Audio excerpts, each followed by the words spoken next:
जकार अफसार साहब, बहुत शुक्रिया। अस्सलाम वालेकुम सर। पाकिस्तान ने जो है वो हार्ड मिलिट्री टारगेट जो है पठानकोट एयरबेस, उधमपुर एयरबेस को तबाह कर दिया है और वो जो जवाब जिसके बारे में कहा जा रहा था वो जवाब दे दिया है और ऐसा जवाब दिया है कि अब ये जवाब भूलने नहीं लगा। बहुत शुक्रिया और सुबह बखैर सबके लिए। पाकिस्तान के लिए एक बहुत अहम दिन है आज का और मैं आपको ये बताना चाह रहा हूँ कि बहुत अच्छी खबर नहीं है, लेकिन पाकिस्तान और इंडिया में बाकायदा जंग का आगाज हो चुका है और पाकिस्तान ने ये सिर्फ जवाब नहीं दिया बल्कि पाकिस्तान ने जंग का आगाज कर दिया है। जो उन्होंने मुसलसल इतने दिनों से इंडिया पाकिस्तान पे हमले कर रहा था और पाकिस्तान रेस्टोरेंट का मुजाहरा कर रहा था, लेकिन ये जो अभी पाकिस्तान ने फतेह मिसाइल दागे हैं और आप अपनी टीवी स्क्रीन पर दिखा भी रहे हैं, इसमें सबसे अहम और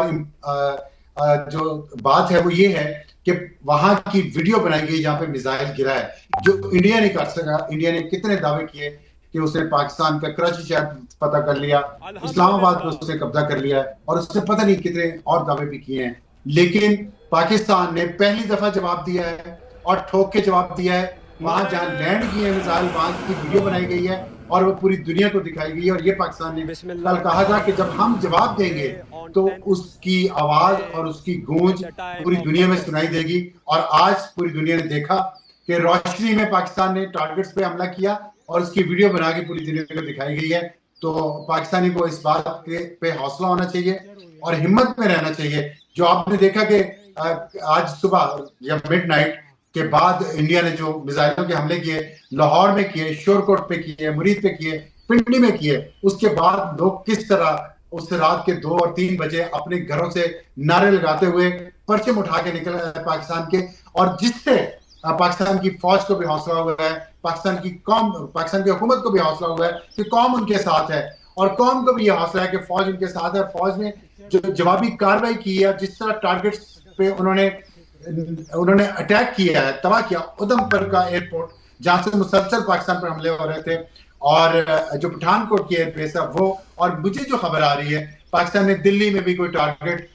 किए हैं कुछ जगह, उसकी तफसीलात अभी नहीं आई और हमें उसको डबल कंफर्मेशन चाहिए। हम इंडिया की मीडिया की तरह गैर जिम्मेदारी का मुजाहरा नहीं करेंगे, उसी तरह जिस तरह पाकिस्तान की हुकूमत ने, पाकिस्तान की फौज ने बिल्कुल गैर जिम्मेदारी का मुजाहरा नहीं किया। और इंटरनेशनल कम्युनिटी इस बात की तारीफ कर रही है, मोतरफ हो गई है कि हम पाकिस्तान जिसको एक वीक लिंक समझते थे एटॉमिक न्यूक्लियर पावर स्टेट्स में, पाकिस्तान ने उन सब में से इंतहाई जिम्मेदारी का सबूत दिया। इतने दिनों की इश्तियाल अंगेजी के बावजूद, प्रोवोकेशन के बावजूद पाकिस्तान ने रिस्ट्रेंट का मुजाहरा किया। हालांकि पब्लिक प्रेशर बहुत था पाकिस्तान की आर्म्ड फोर्सेस पे, पाकिस्तान की हुकूमत पे कि जवाब देना चाहिए, फौरी जवाब देना चाहिए, लेकिन पाकिस्तान ने रिस्ट्रेंट का मुजाहरा किया। इंटरनेशनल कम्युनिटी को बार बार मौका दिया कि वो इंडिया का जो हिंदुत्व का पागलपन का नजरिया है, जो एक हवास बाख्ता मोदी जैसा वजीर आजम उन्होंने मुंतखब किया है 2 दफा, और उसके दिमाग में जो खन्नास है कि वो मुसलसल पाकिस्तान को इश्तियाल दिला रहा है और अजीबो गरीब हरकतें कर रहा है। कभी जो राफेल तैयार है जिसपे बहुत गुरूर था, वो पाकिस्तान 3 राफेल गिराए, एक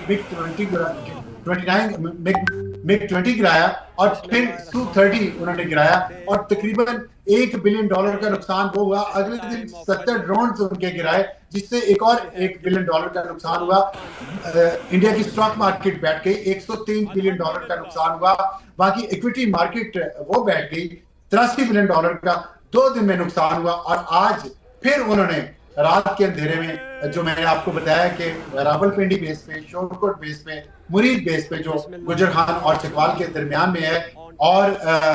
एक 2 जगह और पे उन्होंने जो रॉकेट फेंके, जो ड्रोन से अटैक किया और जो ब्रह्मोस से अटैक किया, उसके बाद पाकिस्तान के पास कोई चारा नहीं था कि इंटरनेशनल कम्युनिटी को ब्रीफ करने के बावजूद, इंटरनेशनल मीडिया को सबूत देने के बावजूद कि इंडिया बार बार एग्रेशन कर रहा है, पागलपन सवार है इंडिया पे, मोदी पे। हिंदुत्व का जो नजरिया है वो पागलपन है, इंतहा पसंदी है, रिलीजियस एक्सट्रीमिज्म शायद किसी भी न्यूक्लियर स्टेट ने, शायद तो यकीनन किसी न्यूक्लियर स्टेट ने आज तक तारीख में नहीं किया। जो पागलपन मोदी और उसके इंडिया ने दिखाया न्यूक्लियर पावर होने के बावजूद। हिटलर का जो पागलपन था, मुसोलिनी ऑफ इटली का जो पागलपन था, जो तकरीबन आज से 100 साल पहले दिखाया गया, वो रियासतें न्यूक्लियर नहीं थी, लेकिन एक न्यूक्लियर रियासत होते हुए इंडिया ने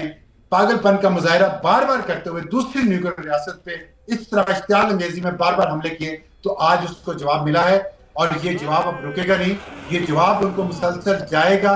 और अब इंडिया और इंडिया के लोगों को ये सोचना है कि वो किस पागल को अपना वज़ीर आज़म बना के बैठे हैं, जिसके और जो तबई उम्र है उसके इस दुनिया में रहने की वो बहुत ज्यादा नहीं है। मौत सबको आनी है, मुझे भी आनी है, लेकिन जब इंसान इस उम्र में पहुंचता है तो उसका दिमाग कुछ सुकून में आता है, कुछ बेहतर काम करता है। लेकिन अपने पागलपन में इंडिया ने और मोदी ने इस खित्ते को एक ऐसी जंग की तरफ धकेल दिया है जिसका अब अंजाम बखैर हो। लेकिन जो इस वक्त सूरत हाल है वो इंतहाई कशीदा है और पाकिस्तान ने भरपूर जवाब दिया है और पाकिस्तान मजीद जवाब देगा।